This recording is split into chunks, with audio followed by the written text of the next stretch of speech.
आज का topic of awareness जो हमने रखा है वो है किडनी स्टोन्स, गुर्दे में पथरी। जो गुर्दे के अंदर पथरी है, इसको समझने से पहले थोड़ा सा आपको इसकी एनाटॉमी का समझाना ज़रूरी है। हर इंसान के अंदर आप ये यहाँ देख सकते होंगे कि दो गुर्दे होते हैं, किडनीज़ हैं, उसमें से दो नालियाँ निकलती हैं जिनको हम यूरेटर बोलते हैं, और नीचे फिर एक ब्लैडर आता है जिसको मसाना कहते हैं। जितना भी पेशाब गुर्दों में बनता है वो मसाने में आगे स्टोर होता है और फिर पेशाब की नाली के रास्ते जिसको हम यूरिथ्रा बोलते हैं उसका अखराज होता है। ये बताना इसलिए ज़रूरी है क्योंकि आगे जो बातें आपको बताऊंगा वो इससे मुंसलिक है। अच्छा, गुर्दों का काम पेशाब को बनाना और उन तमाम फाजिल मादों का अखराज है जो कि आप रोज़मर्रा रूटीन में आप अपनी डाइट के अंदर चीज़ें लेते हैं। वो मिनरल्स, वो मादनियात, कैल्शियम, ऑक्सलेट, यूरिक एसिड, इनका अखराज है जो कि अगर जिस्म में ठहर जाएँ तो वो मुज़र असरात मुरतब करते हैं। अब गुर्दे के अंदर पथरी बनने की क्या क्या वजूहात होती हैं, या कौन से ऐसे लोग हैं जिनके अंदर गुर्दे में पथरी बनती हैं, जिसको हम रिस्क फैक्टर्स बोलते हैं। तो कुछ ऐसे फैक्टर्स हैं जिसको बदल नहीं सकते। उसमें क्या है, जेंडर। मर्दों में औरतों के मुकाबले में गुर्दे की पथरी का पाया जाना ज़्यादा आम है, एक चीज़। इसके अलावा वो लोग जो हॉट क्लाइमेटिक एरिया, कुछ ऐसे इलाके हैं जहाँ पे गर्मी ज़्यादा पाई जाती है, उन लोगों में भी इसका तनासुब ज़्यादा देखा गया है।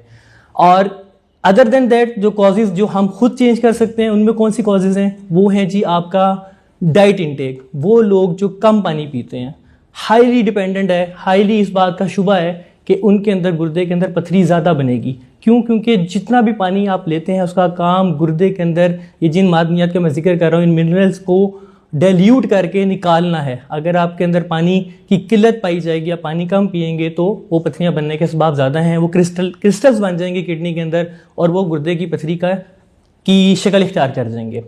इसके अलावा कुछ उम्र का हिस्सा भी मुतय्यन है इसके लिए जिसमें गुर्दे की पथरियाँ बनने के असबाब ज़्यादा हो सकते हैं, और वो उम्र 20 से 50 साल के दरमियान है, लेकिन इसके अंदर वेरिएशन आ सकती है।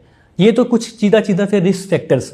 इसके अलावा मौरूसी बीमारियां, कुछ ऐसे लोग हैं जिनके अंदर हेरिडिटरी कॉजेज़ होती हैं जिसको आप बदल नहीं सकते, जिसमें सिस्टीन के जो स्टोन्स बनते हैं ये मौरूसी होते हैं, और इसकी फैमिली हिस्ट्री भी मिलती है। उन लोगों में जिनके वालिदैन में या बहन भाइयों में गुर्दे की पथरियाँ पाई जाती हैं, इस बात का बहुत हद तक इम्कान है कि उनमें भी गुर्दे के अंदर पथरियाँ बनेंगी। इन रिस्क फैक्टर्स को जानने के बाद अब अगला सवाल जो लोग पूछना चाहते हैं कि गुर्दे की पथरी अगर किसी इंसान में बन गई है तो वो किन अलामात के साथ, किन सिम्टम्स के साथ ज़ाहिर होगी। तो सबसे इम्पॉर्टेंट जो इसकी अलामत और सिम्टम होती है वो होता है दर्द, पेन। और वो पेन इस तरह का होता है कि अक्सर मरीज़ जब एमरजेंसी में आते हैं तो उन्होंने अपने यहाँ पे हाथ रखा होता है और वो दर्द से कराह रहे होते हैं, और ये एक पोजीशन है लंबर रीजन के ऊपर, वो गुर्दे के ऊपर हाथ रख के एमरजेंसी में आते हैं, और वो दर्द इतना ज़्यादा शदीद होता है कि यहाँ तक कि लोग उल्टियों के साथ आते हैं। मतली वाला दिल हो सकता है, बार बार उल्टी आ सकती है, और एक्सक्रूशिएटिंग पेन होती है। ये दर्द यहाँ से साइड से निकलता हुआ आपके आगे पेशाब के रास्ते वाली तरफ लॉइन टू ग्राइन पेन हम बोलते हैं, ये मूव करती है। और ये इस तरह की पेन होती है कि इसको अगर आप तशबीह दीजिए तो वेव लाइक पैटर्न में आती है, उतार चढ़ाव के साथ। एक कांस्टेंट पेन नहीं होती, क्योंकि जो हमारी आंतों की अमूमी हरकत जिसको हम पेरिस्टाल्सिस बोलते हैं, ये उसके साथ वेव लाइक पैटर्न में आपको पेन की पल्सेशंस आती हैं, और ये बहुत शिद्दत इख्तियार कर देते हैं, यहाँ तक कि कोई दवाई असर नहीं करती है। नॉर्मली आपको इंजेक्टेबल मतलब आईवी इंजेक्शंस के थ्रू इसको रिलीफ मिलता है। एक तो ये हो गया जी, पेन हो सकता है, नौजिया और वॉमिटिंग हो सकती है, और इसके अलावा पेशाब में खून का आना, ये भी इनकी अलामात में ही शामिल है। हो सकता है कि वो माइक्रोस्कोपिक हो, कि आपको खुद नज़र आ रहा हो कि पेशाब में आ रहा है, ब्लड आ रहा है, या वो माइक्रोस्कोपिक हीमाचूरिया भी हो सकता है जिसको आप यूरिन एनालिसिस के ऊपर पकड़ सकते हैं। अच्छा, जब इस तरह की अलामत जाहिर हो तो आपको ये शुबा होना चाहिए कि आपके अंदर गुर्दे की पथरी पाए जाने का इम्कान है। तो अगला सवाल जो लोग पूछेंगे कि अगर हमें गुर्दे की पथरी का शुबा हुआ है तो इसके लिए कौन से टेस्ट दरकार हैं।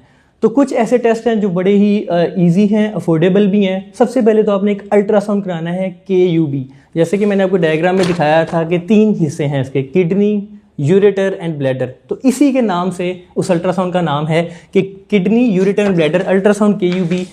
क्योंकि जो पथरी बनती है वो किसी भी हिस्से में मौजूद हो सकती है। उसके बारे में आगे आपको बताएंगे कि जो गुर्दे में पथरी बनी है वो यूरेटर में भी आ सकती है और ब्लैडर में भी पाई जा सकती है, इसलिए तीनों जगह का मुआयना ज़रूरी है। तो अल्ट्रासाउंड एक KUB है, इसमें कोई इन्वेसिव प्रोसीजर नहीं है। आप सिंपल एक अल्ट्रासाउंड कराते हैं और एक अच्छे रेडियोलॉजिस्ट उसको पिक कर लेते हैं। इसके अलावा आप एक्सरे करवाते हैं। एक्सरे वो भी इसी नाम से आपको डॉक्टर साहब एडवाइस करेंगे, एक्सरे KUB, जिसमें आपके इन 3 हिस्सों में एक्सरे को परखा जाता है और देखा जाता है। अच्छा, अब कुछ ऐसे स्टोन्स हैं, मैं आपको आगे टाइप्स बताऊंगा, जो एक्सरे पे नज़र आ जाती हैं, वो कैल्शियम ऑक्सलेट स्टोन होते हैं। और कुछ ऐसे होते हैं जो एक्सरे पे नज़र नहीं आते, उनको हम रेडियोल्यूसेंट कहते हैं, जिसमें यूरिक एसिड स्टोन आते हैं।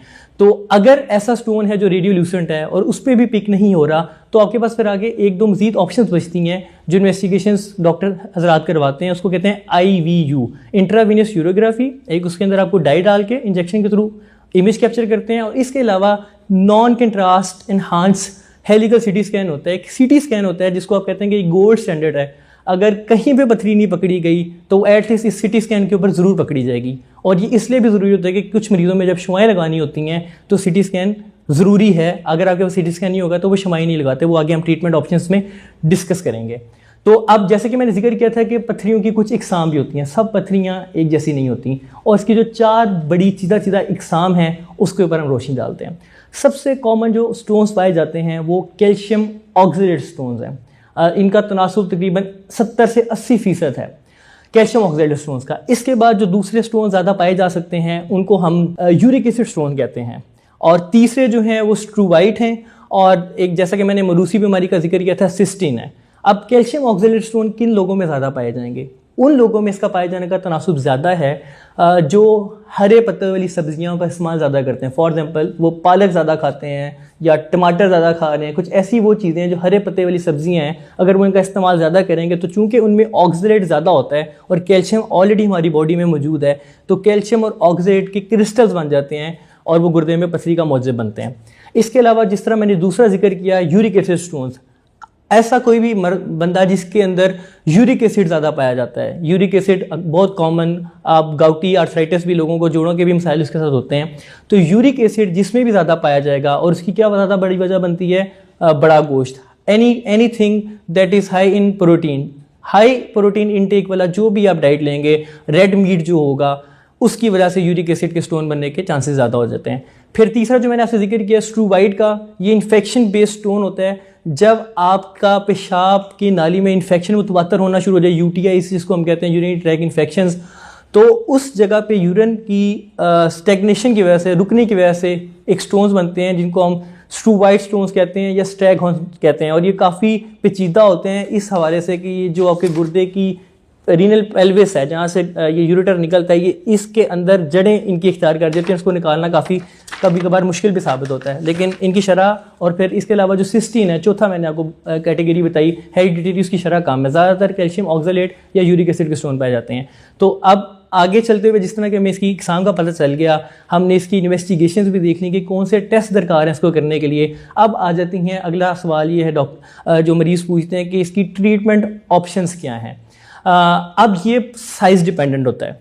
अगर किसी पथरी का साइज़ 5 मिलीमीटर या उससे कम है तो हम उसके लिए एक टर्म यूज़ करते हैं, वॉचफुल वेटिंग, कि आपने टाइम देना है और मरीज़ को क्या एडवाइस करना है कि वो ज़्यादा से ज़्यादा पानी का इस्तेमाल करें, 2 से 3 लीटर पानी इस्तेमाल करें। तो उम्मीद है कि अगर वो स्टोन जो गुर्दे में बना है वो यूरेटर के रास्ते, इस नाली के रास्ते मसाने में आएगा और यूरिथ्रा के रास्ते उसका इखराज हो जाएगा। ठीक हो गया। अगर इसका स्टोन का साइज़ 5 मिलीमीटर से कुछ ज़्यादा है, 6 to 8 मिलीमीटर है, तो फिर हम उसके लिए मेडिकल एक्सपल्शन थेरेपी का टर्म यूज़ करते हैं, जिसके अंदर हम एक कैप्सूल देते हैं, जिसके अंदर जो ड्रग है उसका नाम है टेम्सुलोसिन। वो स्मूथ मसल का रिलैक्सेंट होता है, वो असिस्ट करता है मसल्स को कि वो पथरी को पुश कर सके, लेकिन ये हम 2 से 3 वीक्स तक ट्रायल में देते हैं। और अगर इसका साइज 10 मिलीमीटर या 20 मिलीमीटर के दरमियान है, 1 सेंटीमीटर या 2 सेंटीमीटर के दरमियान है, तो एक और ट्रीटमेंट ऑप्शन बचती है जिसको हम कहते हैं extra corporeal shock wave lithotripsy, ESWL। आपने शुआओं का अक्सर सुना होगा जी, गुर्दे की पथरी के लिए शुआएं लगवाते हैं। अब इन शुआओं का मकसद क्या होता है कि अगर पथरी का साइज जैसे कि बड़ा है और वो दवाई से नहीं निकला और इंतज़ार किया आपने, उससे भी इखराज नहीं हुआ, तो पथरी को छोटे ज़र्रों में ब्रेक किया जाता है और इस चीज़ का फिर एक्सपेक्ट किया जाता है कि ये रेज़ा रेज़ा होकर पेशाब के रास्ते निकल जाएगी।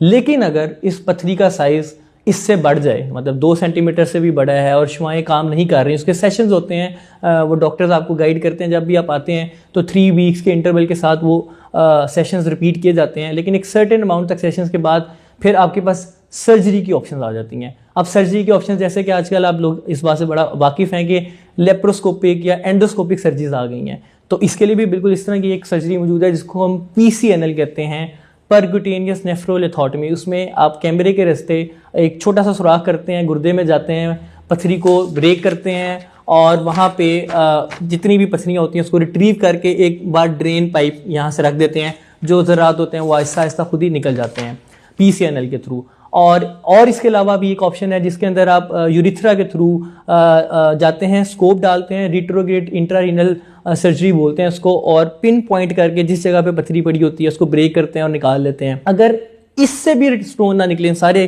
सर्जरीज के बावजूद, तो फिर एट द एंड आपके पास ऑप्शन बचती है, अगर पथरी का साइज बहुत बड़ा है और किसी तरह से रिट्रीव नहीं कर पा रहे, तो ओपन पाइलोलिथोटमी जिसके अंदर आप चीरा दे के पथरी को निकालते हैं, तो वो भी बिल्कुल आखिरी हरबा होता है। लेकिन ज़्यादातर लोगों के अंदर PCNL इज़ वेरी इफेक्टिव, इससे क्लियरेंस हो जाती है। अच्छा, अब ये हमारी कुछ ट्रीटमेंट ऑप्शन थी जो हमने डिस्कस की गुर्दे के हवाले से, लेकिन